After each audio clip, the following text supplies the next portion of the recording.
വാർത്തകൾ തുടരുന്നു. പുത്തൂർ ഗവൺമെന്റ് സ്കൂളിൽ വിവിധ പരിപാടികളോടെ ശിശുദിനാഘോഷം വർണ്ണാഭമായി ആഘോഷിച്ചു.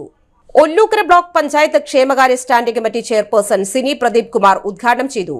പുത്തൂർ പഞ്ചായത്ത് വൈസ് പ്രസിഡന്റ് അശ്വതി സുനീഷ് അധ്യക്ഷത വഹിച്ചു. School PTA president Chinthu Chandran ശിശുദിന സന്ദേശം നൽകി.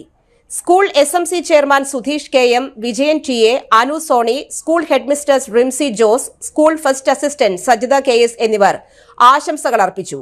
വർണ്ണോത്സവം 2024 വിജയികൾക്കും സ്കൂൾ കലോത്സവം, ശാസ്ത്രോത്സവം, കായികമേള എന്നിവയിലെ വിജയികൾക്കും സമ്മാനങ്ങൾ നൽകി.